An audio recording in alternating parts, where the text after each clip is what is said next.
izinkan ketakutan, karena imanku pada Yesus Tuhan.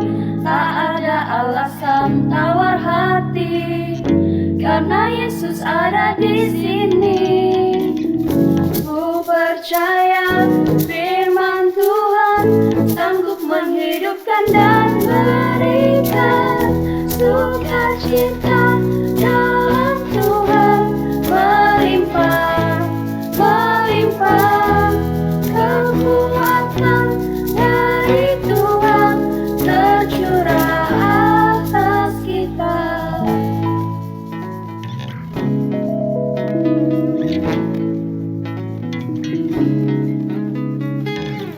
Takkan ku izinkan ketakutan, karena imanku pada Yesus Tuhan. Tak ada alasan tawar hati, karena Yesus ada di sini. Ku percaya firman Tuhan sanggup menghidupkan dan berikan sukacita dalam Tuhan, melimpah, melimpah kekuatan dari Tuhan tercurah atas kita. Sukacita dalam Tuhan, melimpah, melimpah kekuatan dari Tuhan tercurah atas kita. Sukacita dalam Tuhan, melimpah, melimpah kekuatan dari Tuhan tercurah atas kita.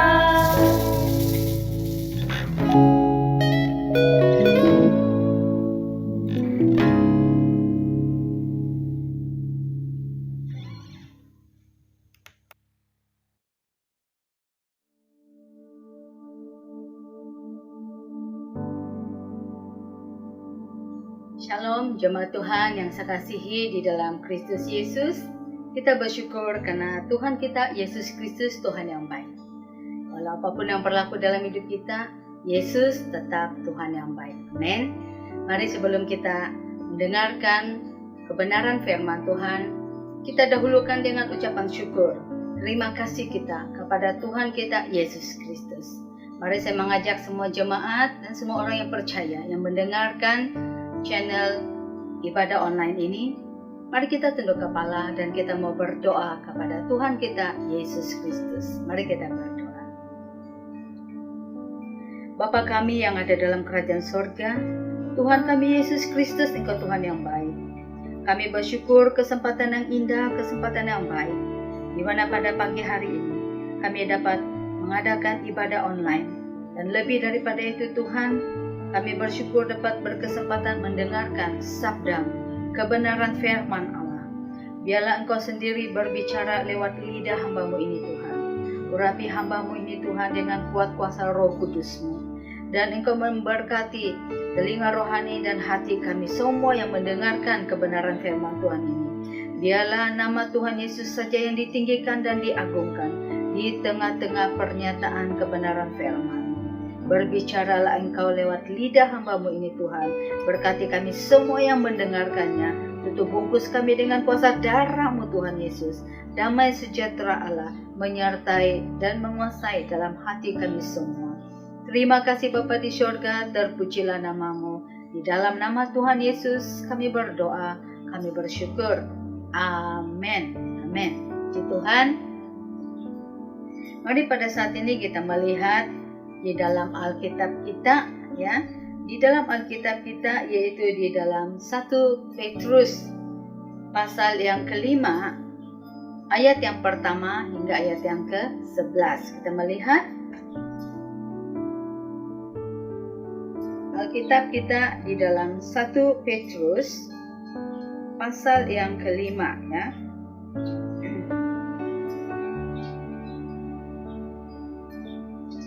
Daripada ayat yang pertama sampai ayat yang ke-11. Kalau kita melihat di sana, dia hanya bertajuk, Gembalakanlah kawanan domba Allah. Tapi kita melihat 1 Petrus pasal yang kelima ayat pertama hingga ayat yang ke-11. Kita membacanya bersama-sama. Ayat yang pertama. Aku menasihatkan para penatua di antara kamu.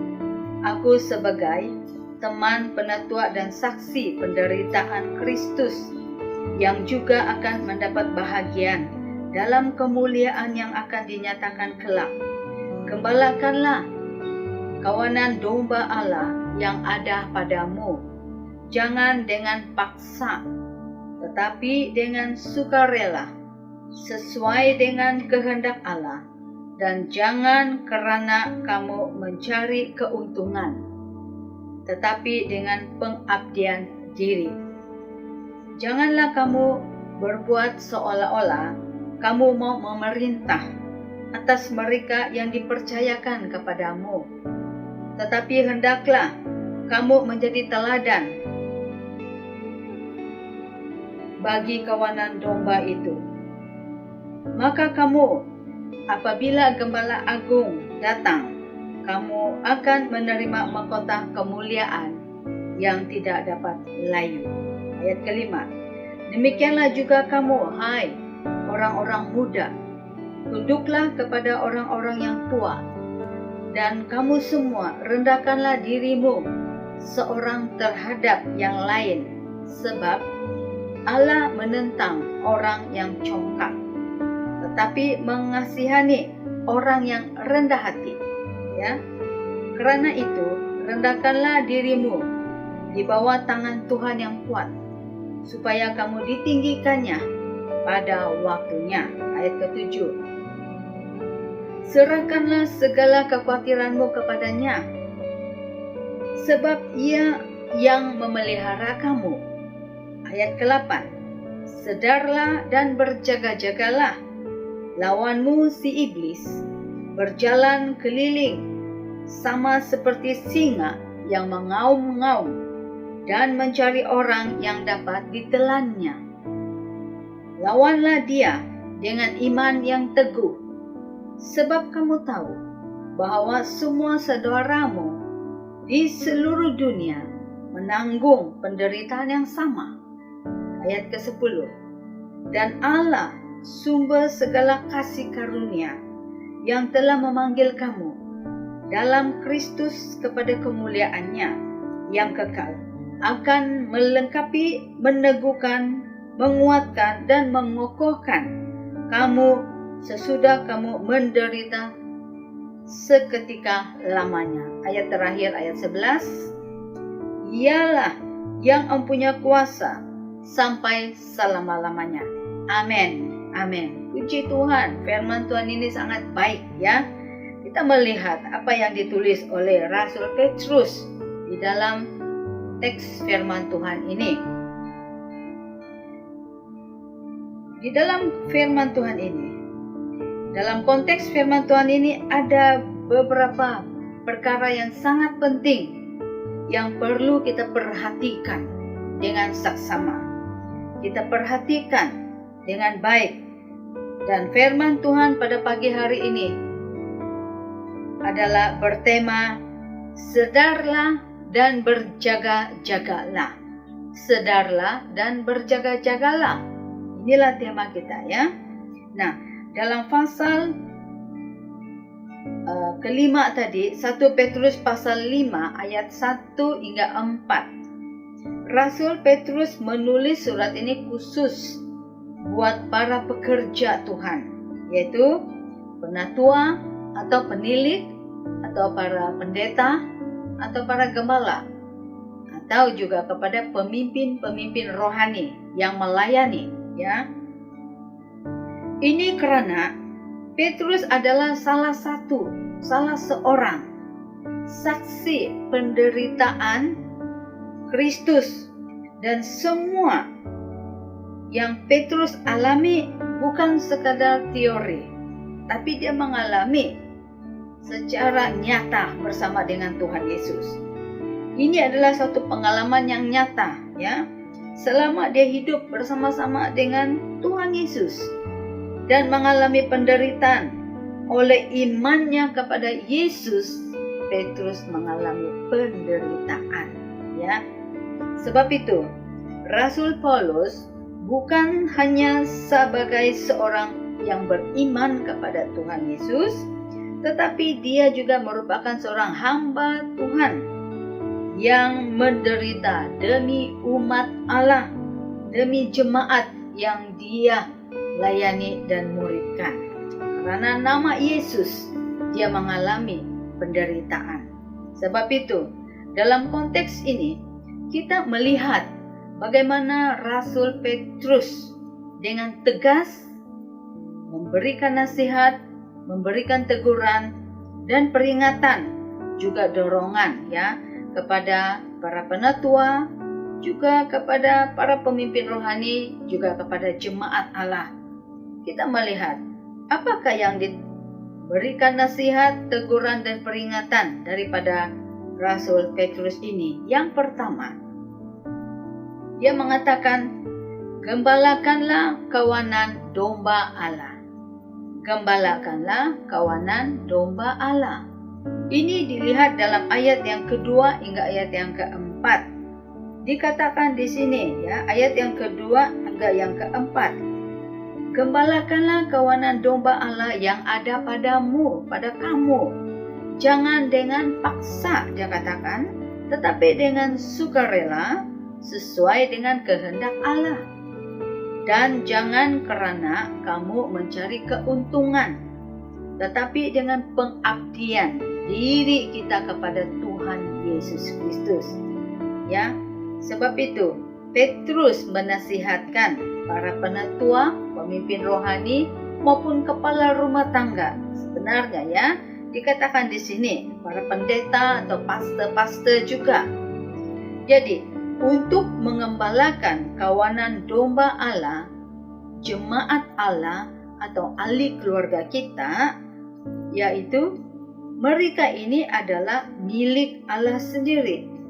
Domba-domba atau jemaat yang ada di dalam gereja itu milik Tuhan Yesus, milik Allah sendiri dan bukan milik pribadi para pendeta, para pemimpin gereja atau penatua. Tidak. Kita diberikan tanggung jawab untuk mengembalakan, menjaga, memelihara mereka. Sebab jemaat itu milik Tuhan Yesus. Yesus adalah gembala yang agung dan jiwa-jiwa itu miliknya. Kita diberikan amanat untuk menjaga, ya.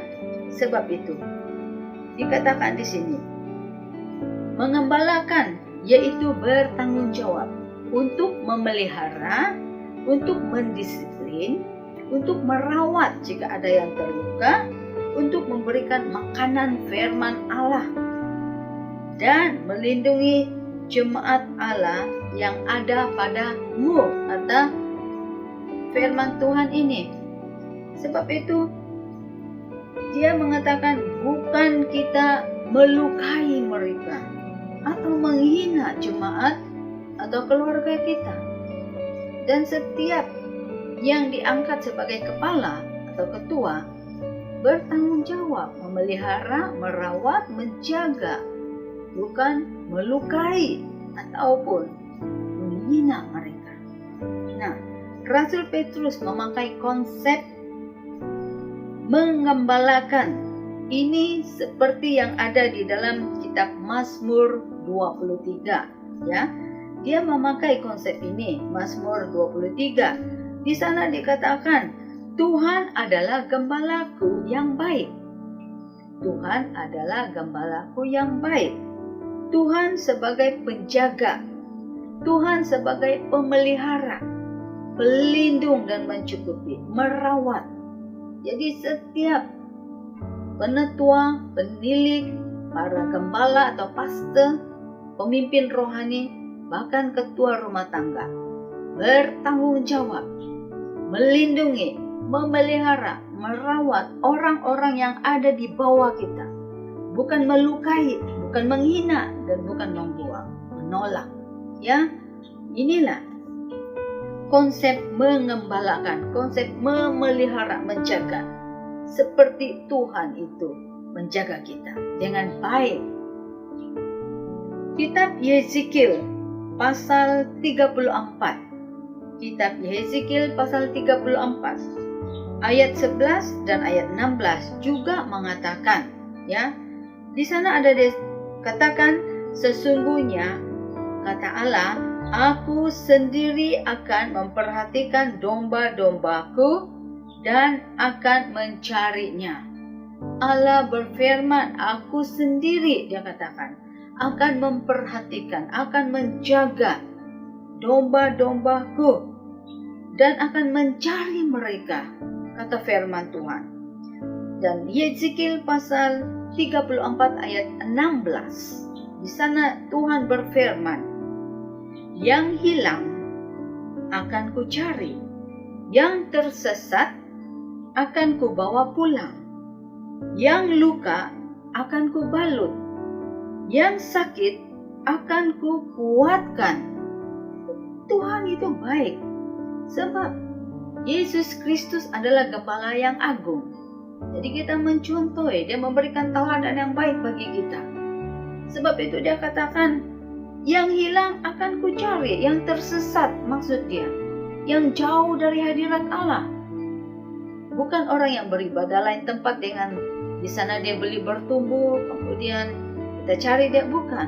Tetapi mencari orang-orang yang terhilang, yang jiwanya tidak ada keselamatan. Dan dikatakan, mereka yang tersesat, yang tidak mengenal kebenaran atau menolak kebenaran, sudah sesat, ini dicari Tuhan. Akan kubawa pulang, katanya, supaya dalam keadaan selamat. Dan yang terluka batinnya, terluka hati, tergores hati, Tuhan datang untuk merawat. Dan dia membalut luka-luka itu. Dan yang sakit akan dia kuatkan. Jadi kita, orang-orang yang ada di bawah kita itu, bukan kita pukul, kita hina, kita lukakan hati, kita mempermalukan dia, kita buang dia. Bukan. Kalau mereka melakukan dosa, jumpalah dan bagi tahu tentang kasih Allah. Bimbing mereka kepada jalan yang benar, bukan menghina dan buang mereka seperti sampah. Kita ambil apa yang firman Tuhan katakan. Sebab itu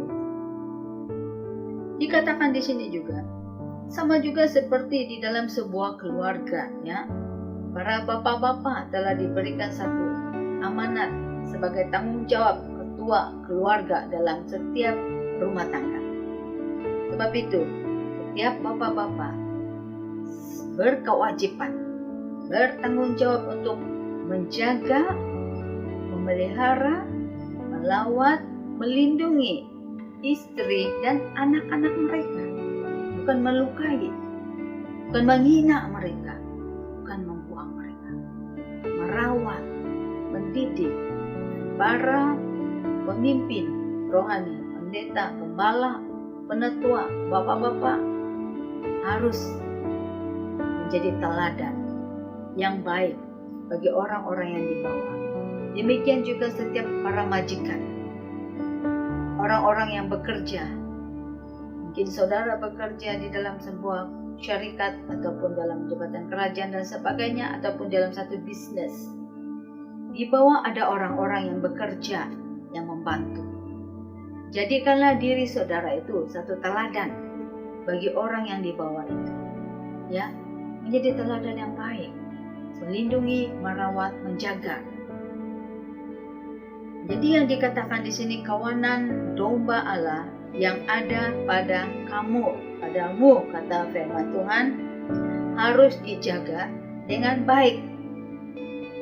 Sebab jemaat ataupun jiwa-jiwa itu bukan miliknya pendeta, pastor, ataupun di dalam keluarga itu sebagai bapak atau di dalam pekerjaan majikan.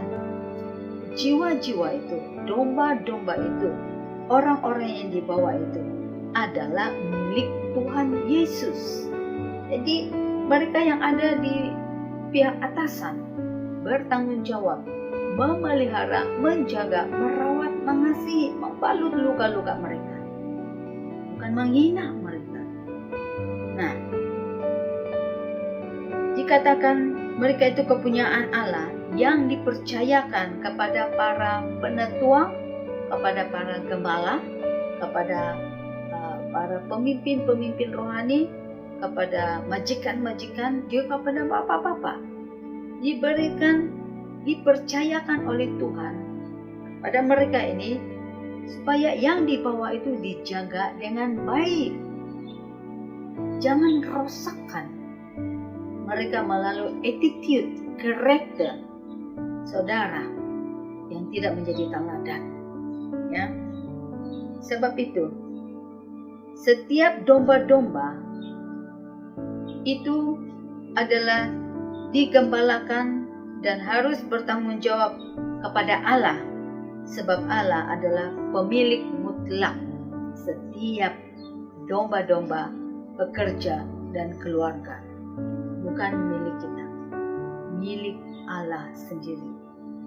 Sebab itu di dalam Injil Yohanes pasal 21 ayat 14 hingga 22. Injil Yohanes pasal 21 ayat 14 hingga 22 di sana mengisahkan ya, Yesus bercakap dengan Petrus yang digelar sebagai Simon Petrus, rasul. Ya, Yesus berkata kepada dia, "Petrus, apakah engkau mengasihi aku?"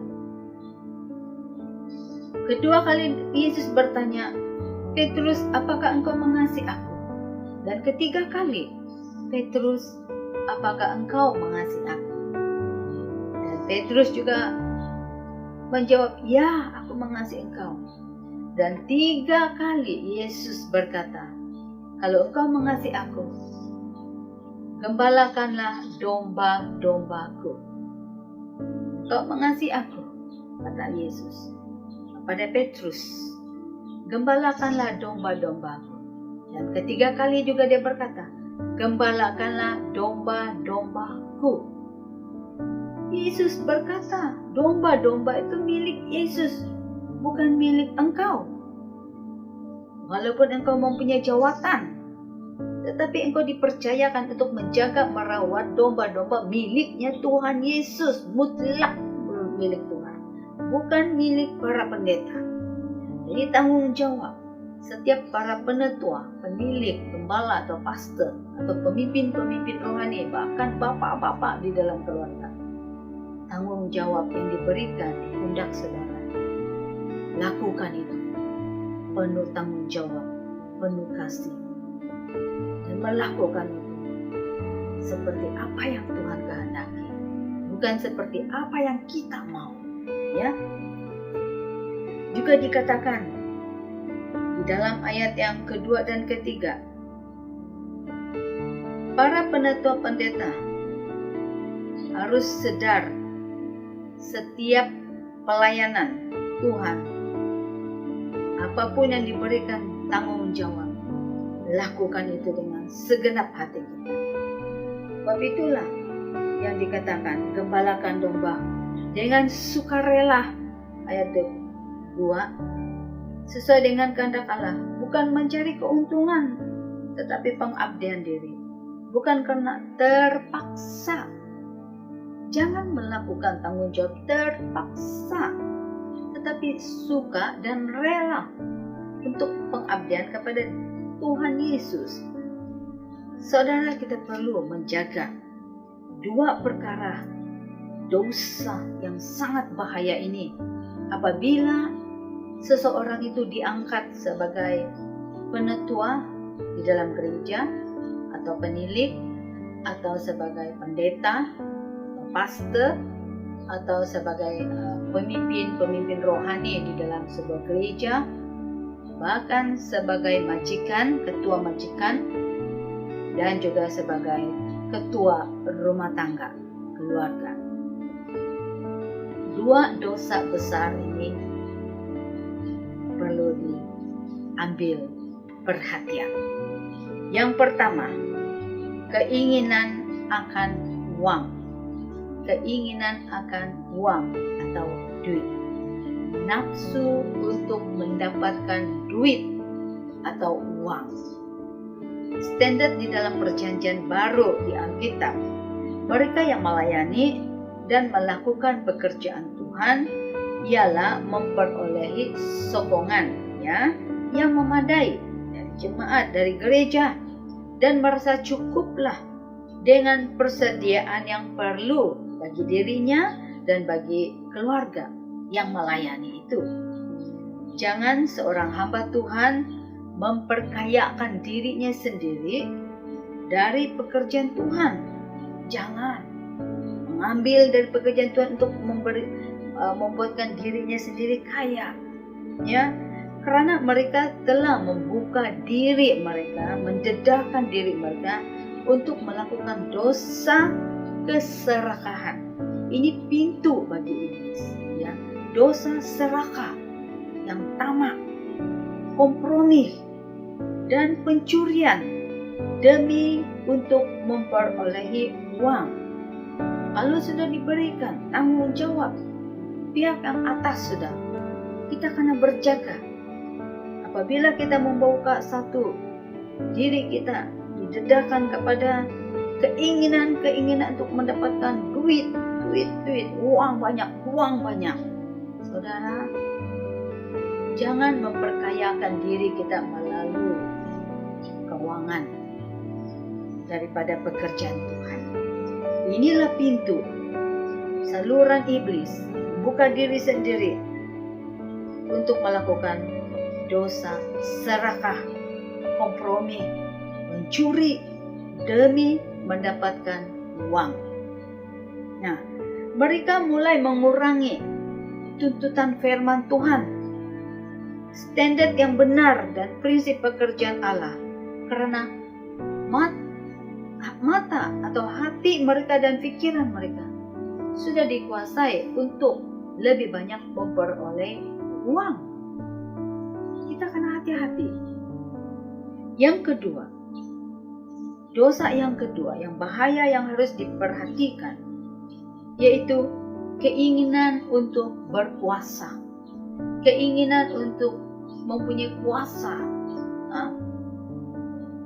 Para penatua, pendeta, pastor, dan juga para ketua majikan, dan juga para bapak-bapak, yang di atas semua, yang kepala ada ketua-ketua, harus mereka yang haus akan kuasa akan mulai menguasai orang lain yang melayani dengan menyalahgunakan kuasanya terhadap orang lain.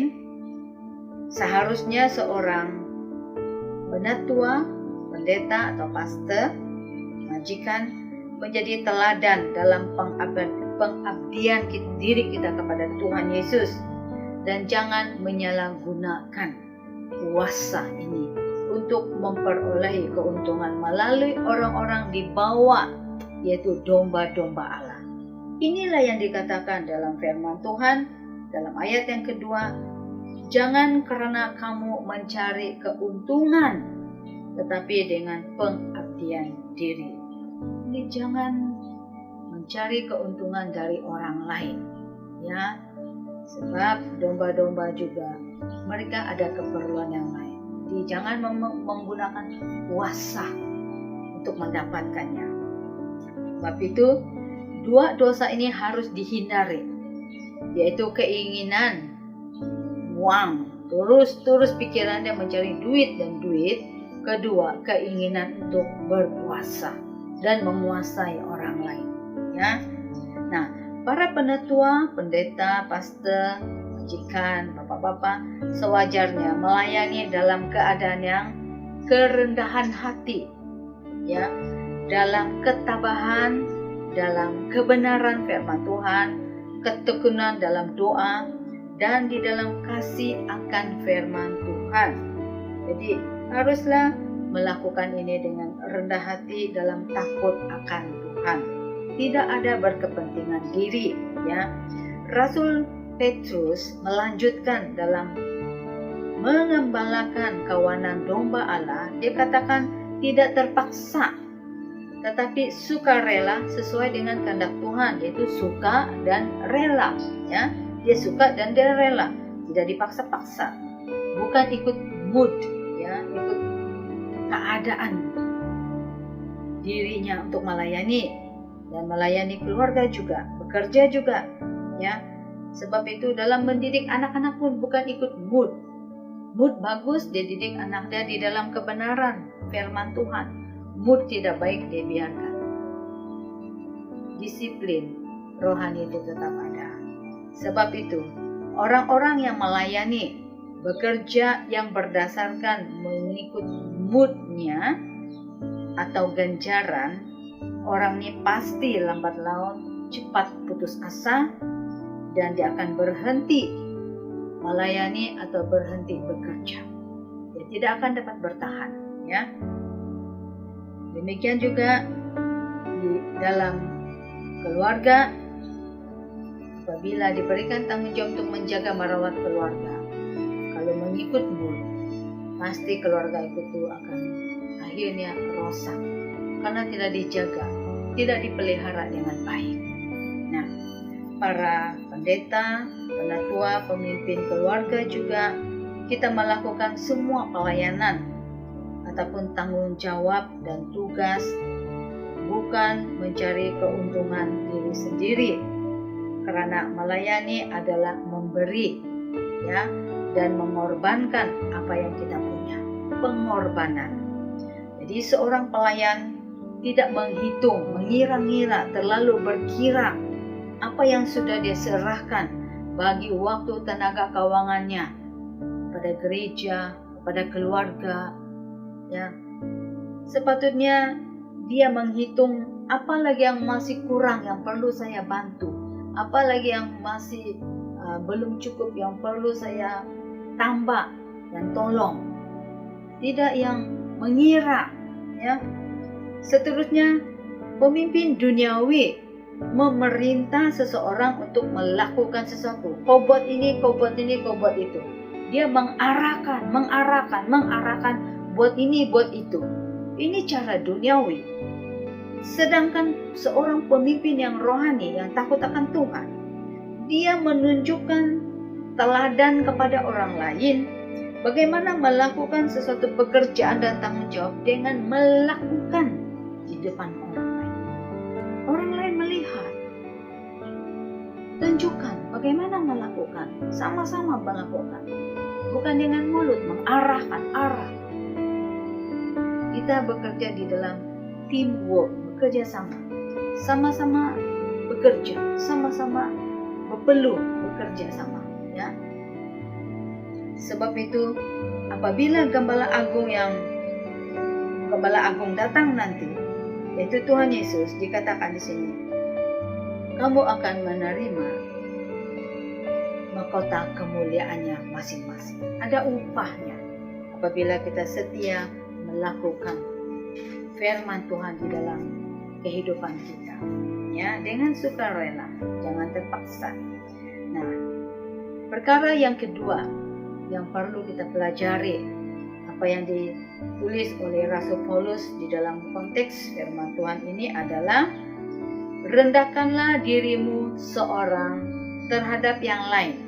Rendahkanlah dirimu seorang terhadap yang lain. Seseorang tidak dapat merendahkan diri jika hatinya sombong dan angkuh. Semuanya berpusat daripada hatinya. Hati yang sombong, hati yang ego tidak akan melakukan itu. Sebab mereka tidak mau nama mereka tercemar. Mereka mempertahankan kedudukan dan pangkat mereka. Minta dihormat, minta dipuji. Semua penghormatan kepada dia, bukan kepada Tuhan. Saudara, seterusnya kita akan melihat perkara yang kedua yang perlu kita pelajari daripada pelajaran firman Tuhan ataupun daripada renungan kita pada hari ini, yaitu rendahkanlah dirimu seorang terhadap yang lain. Ini di dalam 1 Petrus pasal yang kelima, ayat 5 hingga yang ke-6. Di sini dikatakan oleh Petrus ayat yang kelima dan ayat ke-6, demikianlah juga kamu, hai orang-orang muda, tunduklah kepada orang-orang tua. Dan kamu semua, rendahkanlah dirimu seorang terhadap yang lain. Sebab Allah menentang orang yang congkak, tetapi mengasihani orang yang rendah hati. Karena itu rendahkanlah dirimu di bawah tangan Tuhan yang kuat, supaya kamu ditinggikannya pada waktunya. Petrus menunjukkan ini kepada orang-orang muda dan juga kepada semua orang yang percaya. Semua kita ada ibu bapa.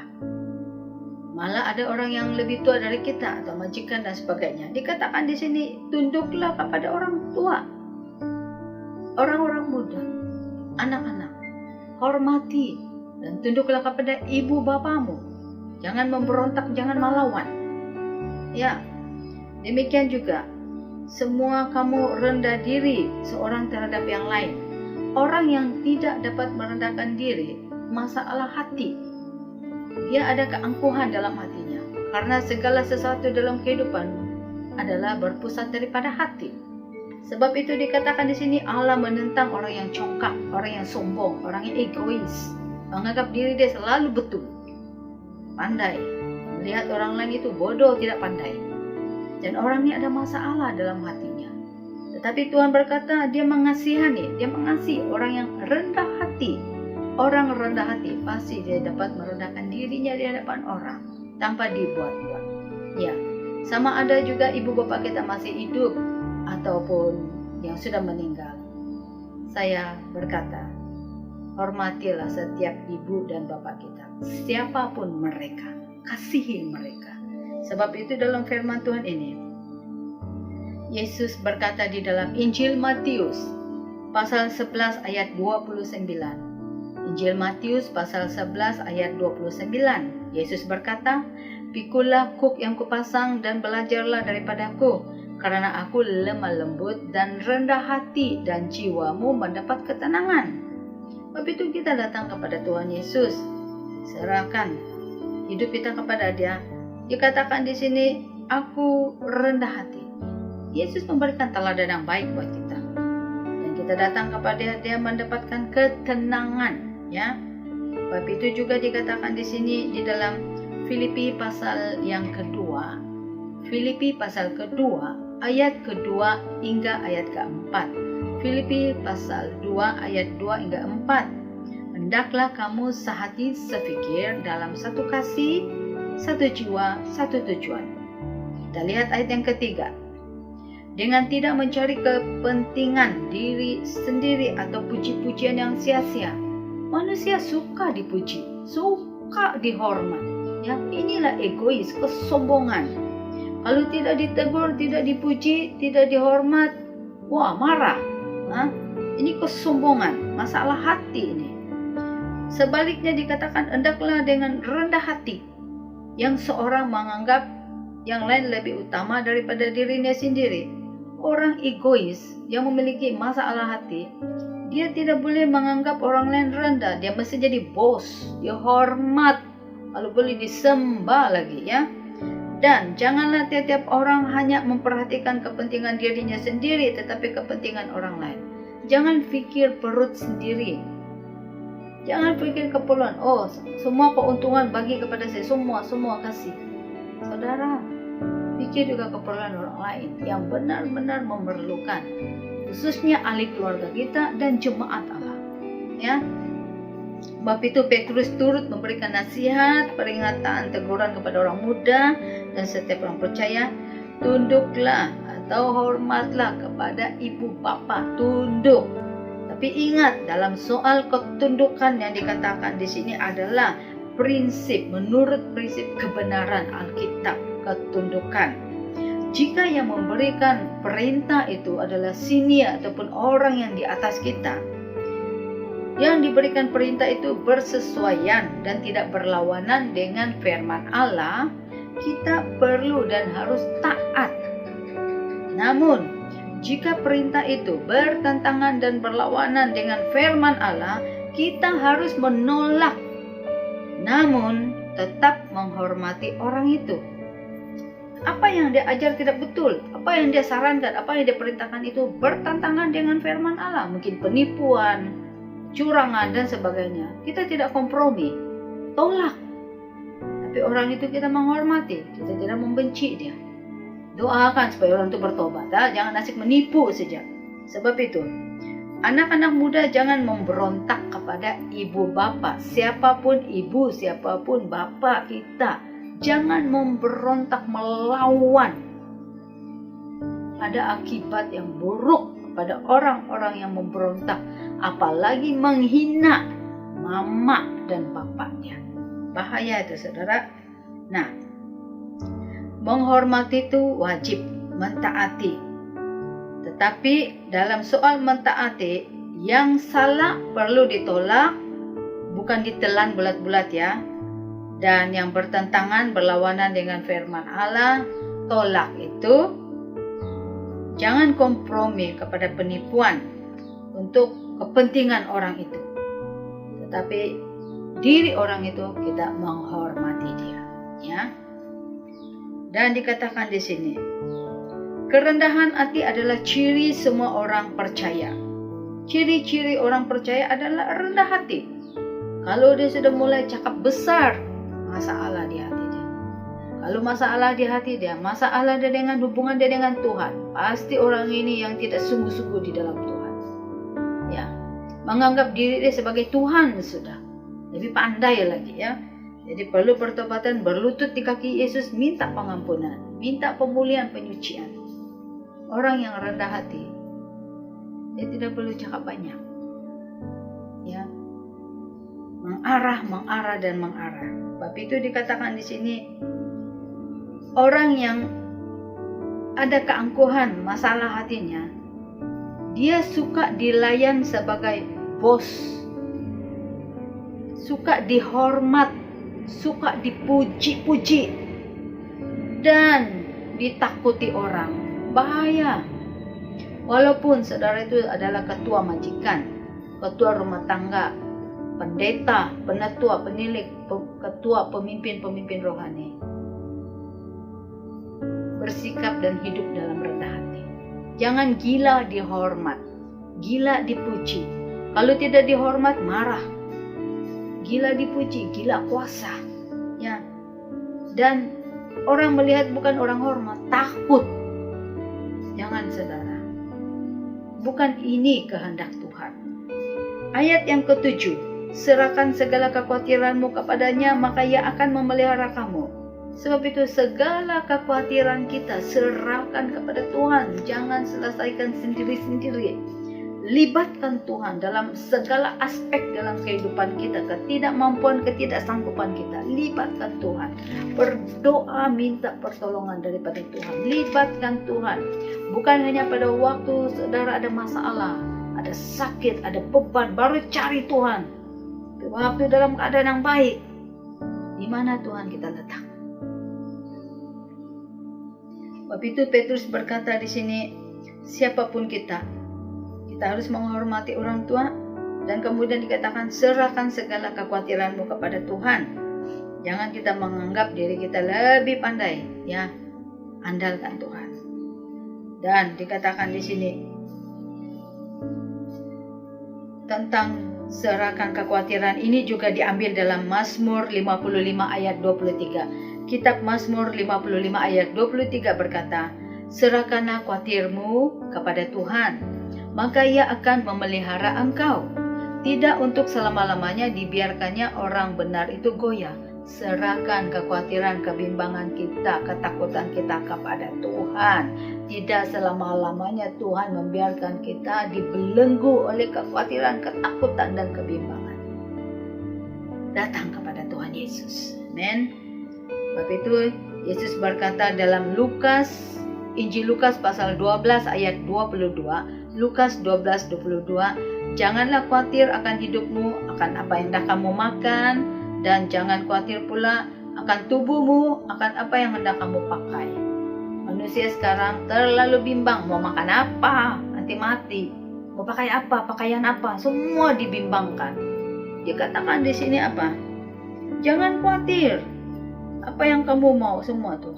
Karena Yesus adalah perisai dan gunung batu dan tempat perlindungan bagi orang-orang percaya.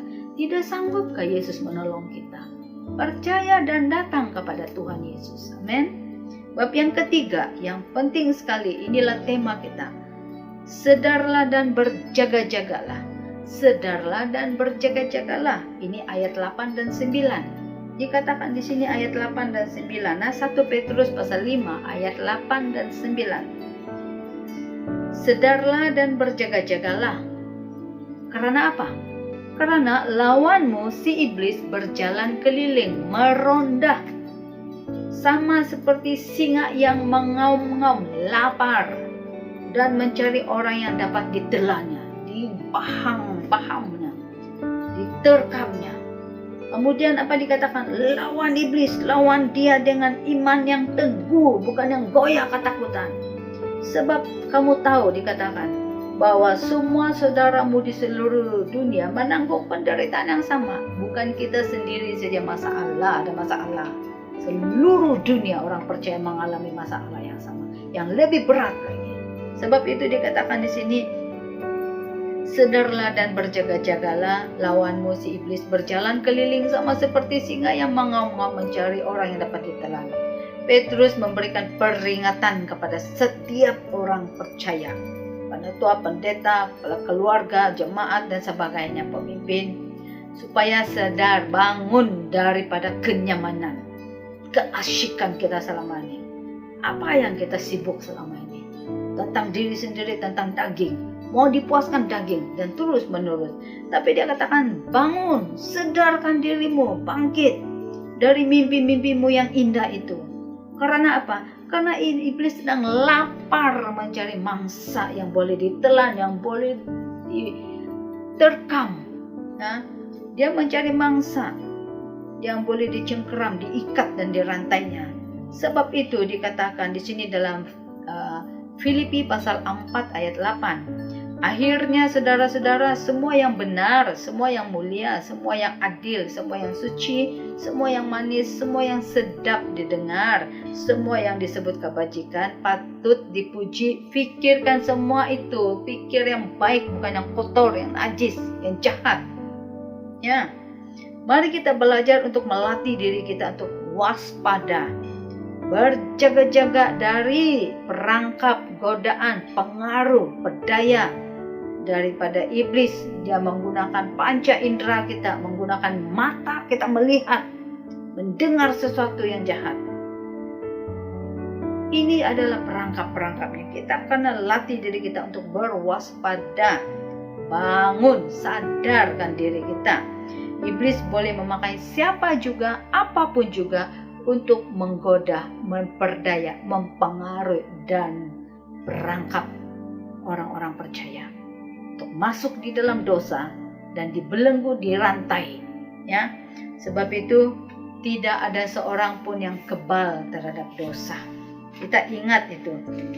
Itulah yang dikatakan juga ayat yang ke-10 dan 11. Allah adalah sumber segala kasih karunia yang telah memanggil kamu dalam Kristus kepada kemuliaannya yang kekal, akan melengkapi, meneguhkan, menguatkan, dan mengukuhkan kamu sesudah kamu menderita seketika, seketika.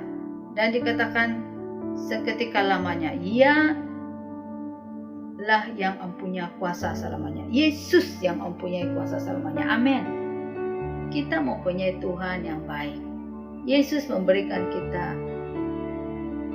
melengkapi kita, meneguhkan iman kita, menguatkan kita, mengukuhkan kita. Sementara kita mengalami penderitaan yang sementara. Ya, sebab itu Tuhan Yesus adalah sumber kasih karunia kita yang memberikan kita kekuatan. Dan segala penderitaan yang kita alami pasti berakhir. Dan Yesus datang membawa kita ke rumah Bapa di surga. Langit yang baru, bumi yang baru bersama dengan Tuhan Yesus. Sebab itu Yesus memberikan kita kehidupan di dalam pemeliharaan perlindungan Dia, karena Yesus adalah Allah yang setia. Sebab itu jangan kita meragui kemahakuasaan dan kebaikan Allah, karena Yesus Kristus sanggup menolong kita. Marilah kita setiap waktu dan sentiasa hidup di dalam sedar, ya. Sedarlah dan berjaga-jagalah. Karena lawan kita si iblis sedang meronda-ronda, berkeliling, sama seperti singa yang mengaum-ngaum dan mencari orang yang dapat ditelannya.